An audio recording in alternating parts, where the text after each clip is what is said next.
Hello, YouTube. This is Queen Violet 8, where it's good to be queen, coming to you with a late haul video. Life has gotten in the way. My mother, she's still, getting treatment and everything, and that's just been going out of town, coming back, then going back again, just being out and everything. But, if you're one that prays, pray for her. But let's go ahead and get into the haul. And the first thing I'm going to do is I'm going to rant about this. This is, everybody knows what this is. This is Shin Megami Tensei 5. And I bought this day one. Pardon the glare, that's my fan. I bought this day one. And I mean, it's a great game and everything. The hype was real for it, and I understand. I love some of the animations that the monsters do. Like, my favorite is the mermaid. I think she is so pretty. They have come a long way since when I was playing it on a PS2 with Nocturne. But the only reason I'm gonna rant about this is because I feel like Atlas, you think about it, if they wanted all this extra stuff with the quad's eye and all of them and the extra protagonists being able to play as, your school friends, kind of like, 3 and 4, that could have been DLC. But if you think about it, it would have costed just as much to get all that DLC because they gonna nickel and dime you like they always do. I hate that they had to re-release it to get, as they want to say, the complete edition to everything in this one. And it drives me crazy. I got the steel book, by the way. I think that is so pretty. I wanted it for the first one, but, I couldn't get it. That was during the great Amazon craze where people were like getting jobs at Amazon and then dumping folks' packages somewhere in ravines and stuff, and I didn't get mine and had to reorder.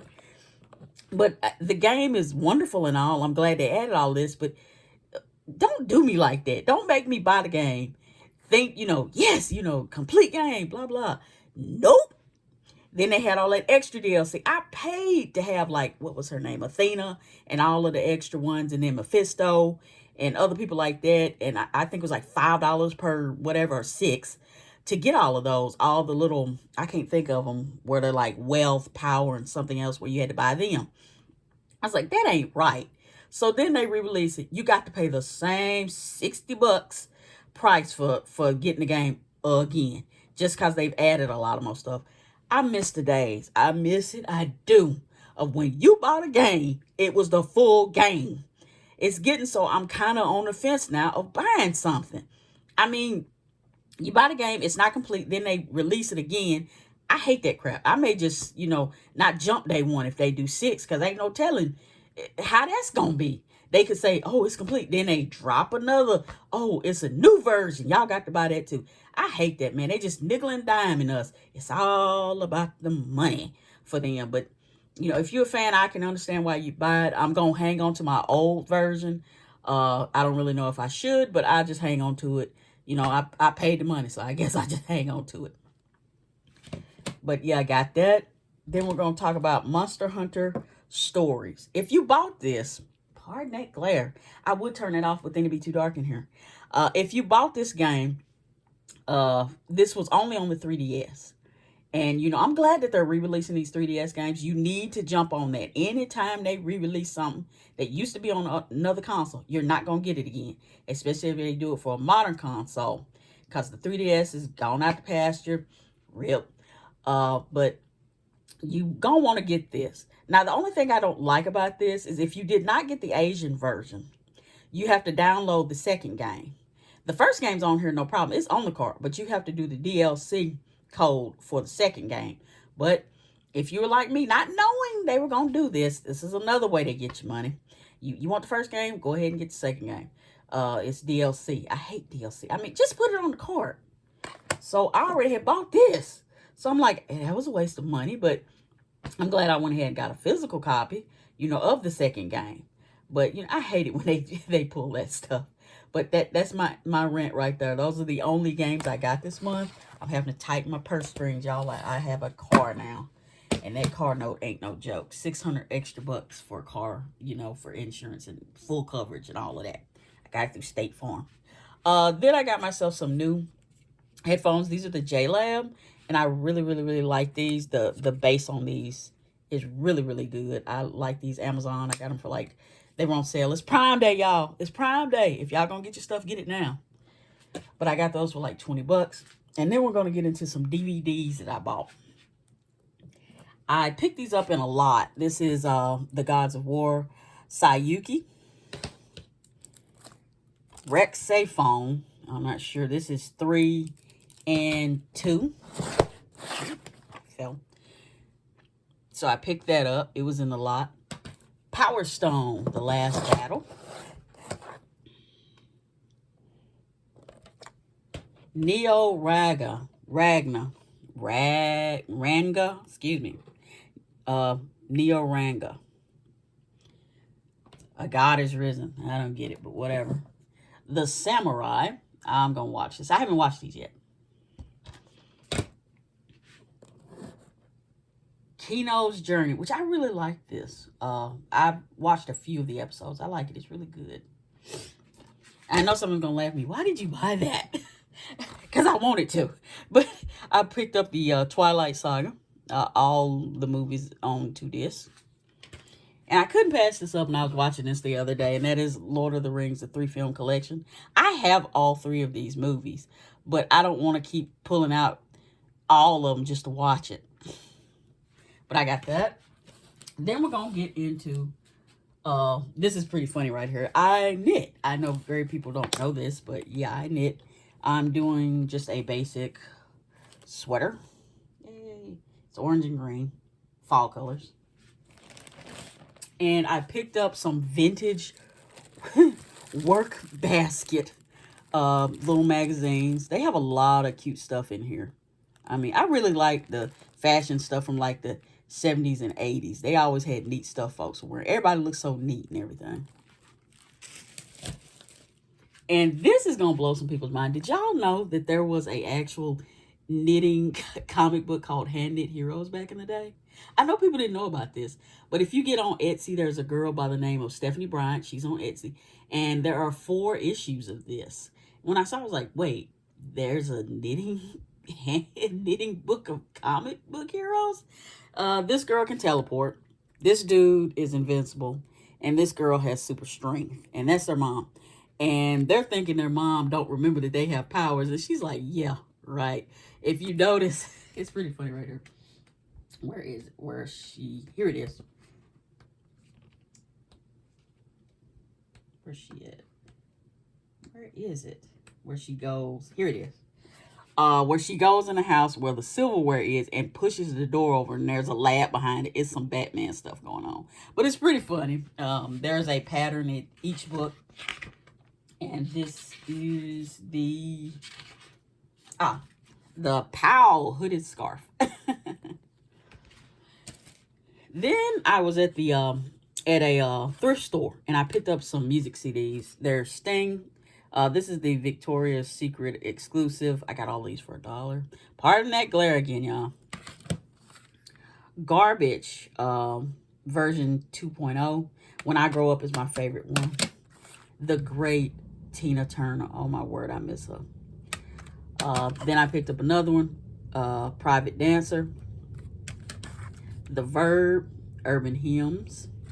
Now this one surprised me. You don't see this in a while anymore. And this is The Lost Boys, the movie soundtrack. Then I picked up The Cure. Somebody's gonna laugh. Spider-Man, the movie soundtrack.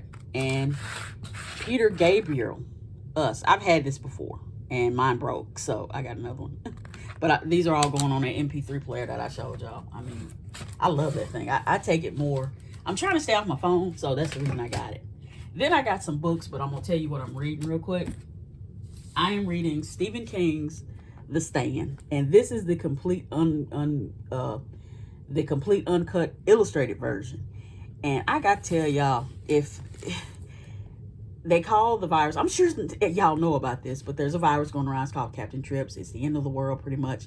It's almost like, if you know the Bible, the rapture.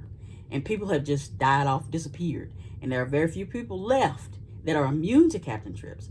And they have had these visions of a lady named Mother Abigail. And then they've had the walking dude, Randall Flagg, who is the evil. Mother Abigail is coming over here on the side of right and light, while Randall Flagg is evil and terrible, and he just pretty much wants to be worshipped. That's all it is. He wants to take over and be worshipped. And it's really, really good. And the thing about this version is Stephen King had 400 extra pages back in the day. Before they started, you know, letting these books be like 2,000 pages long and stuff. They told him, they said, it's too long, cut it. So he had to cut the original Stand book. And he was like, man, you know, I really want to tell all these people's story, the background and everything and so forth and so on. So they were like, okay, we can do the uncut version. So he did that later. So this would be what you want to call the complete version. But it's really good. I am, how many pages? I'm in pretty good now, y'all. I am 247. I'm on 247. And this is a, what, 1,000 something? I can't remember. Yeah. 1,152 page book. I'm working on it, y'all. I promise. Then I picked up, I wanted to read after that, but I don't know if I'll get to it, Percy Jackson and the Olympians. I've never read this, and everybody hyped about it forever.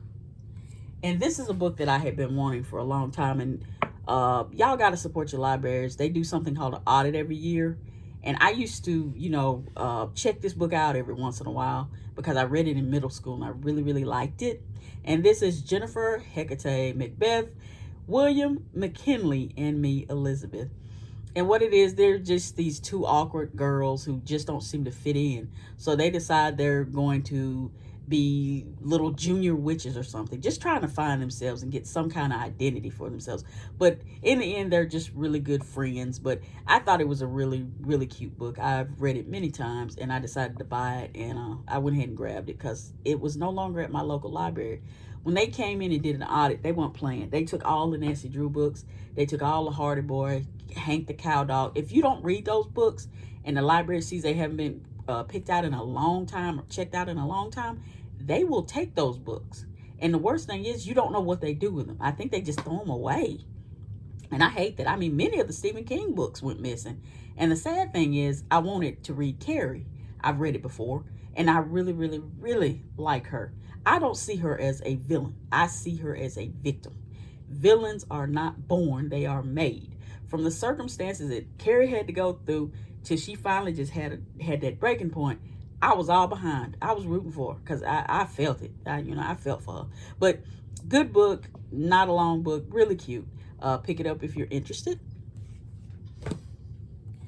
Now, I've been waiting on this for almost 1.5 years, and I just got it. This is Vampire Hunter D. This is, what volume is this? 30. I've read all of them, so this is my 30th book. This is called The Gold Fiend. This has parts 1 and 2. It's getting, the Vampire Hunter D series is getting slower to release. I don't know if it's about to meet its end or not, but I mean, they could go on forever with Vampire Hunter D, and I keep reading because it's very well written. And a book like this, it won't take me but a day to get through because I really, really like the series. But if you're one who enjoys like Supernatural or any of the Vampire Hunter D books, you'll like this, I promise you. Then I picked up 2 books. I know somebody's gonna laugh at me again, but I picked up The New Moon, Twilight book. I did not have this, and I said I wanted to read it. Picked up Twilight. Because this is funny, like I was saying about these books from Twilight and all. Do you not know that at my library, if you go outside and people decide they don't want their books, do you not know they just leave them in a box outside? Free books, y'all. So, got Eclipse and Breaking Dawn, which is one of the saddest ones. Ugh. I watched the movie and I'm like, really? That's how y'all ended the series? But they just throwing these at people. Nobody wanted them. So I got that. Put them back. Then I picked up something for my girl, Barbara Leon Picard. If you remember, I talked about The Fawn and the Woodcutter's Daughter. This is the same lady. This is about a girl who is waiting on her father and her brother to come back from a battle in Scotland. And pretty much she's going to have to go out and find them. I haven't read this yet. Then I picked up one for $1.50 from Dollar Tree. This is Super Fake Love Song by David Yoon. And I may be saying your name wrong, brother. I'm sorry if I did. But I've been, really enjoying these books right here, go back to school books and, being awkward teenager. This dude is pretty much telling, I'm in a band, this and that. But he's actually a very nerdy fool. And he's pretty much trying to fool her into thinking it's cool. Then I picked up some more Stephen King books. I don't read all his books. There are some books I just don't read. I've read it. And I plan on probably rereading it just to go through another book that I was listening to. I think his name is Ian Gillian or something like that. He's always, Friends, Family, Intimate Reading Associates. I like him. He really be telling you some stuff. I picked up Stephen King's The Gunslinger. This is the Dark Tower one. Stephen King 11/22/63. This actually is connected to it. The kids in this, it's pretty weird, are mentioned in this book. And when Ian talked about that, I was like, wait, really?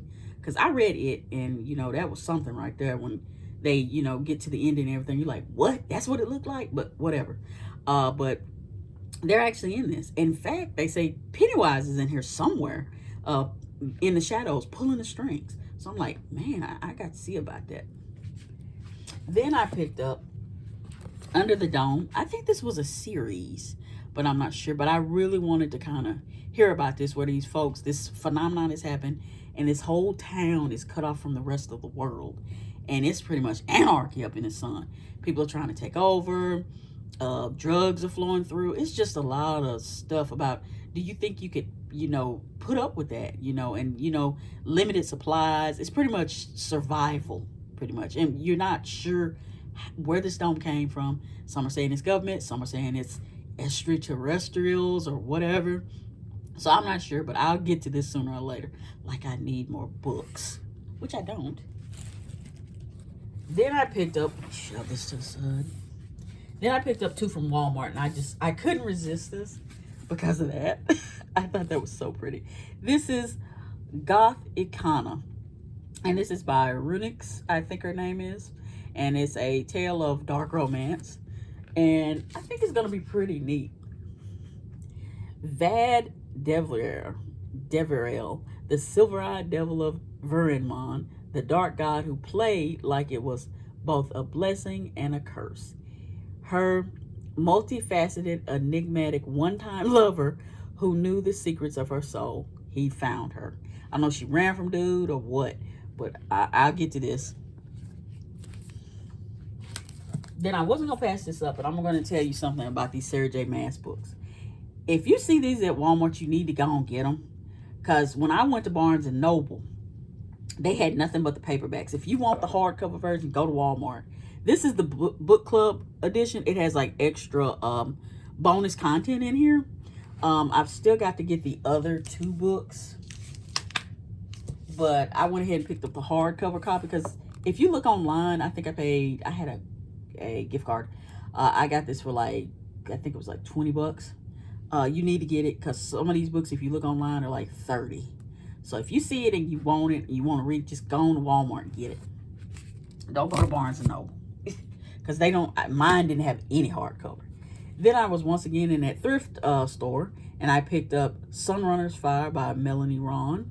This is book 3 in the Dragon Prince trilogy. Gotta get the other two.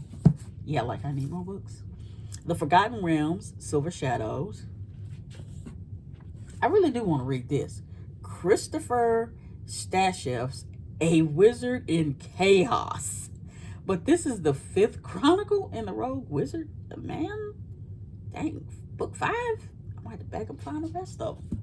Well, then I got Dragonlance. This one's in pretty rough shape, but I mean, they were all like $1. And this is The Meeting of the Sextet. This is volume 6, The Companions, pretty much. It tells you of all the people that are in pretty much Dragonlance. Then I don't think I'm going to read this. This is Dragonlance Heroes 2, volume 2, The Minotaur. And that, my friend, is the end of my haul. It's mainly books. Not that many games, unfortunately, like I said. Times is tight, y'all. But I'm supposed to be getting another strategy game in the Mercenary Saga, which I really like. It's like coming out on the 30th. I have not picked up the other. I think it's, what is it? It's the Trails of. I got to get the other Trails of game. But y'all have a good day and enjoy that new Marvel Snap song. I just heard it about Loki. Loki, Loki, what are you up to now? A trickster god with a mischievous brow, with a flash of green and a sparkle of gold. He's causing trouble hundredfold. Loki, Loki, he's our man.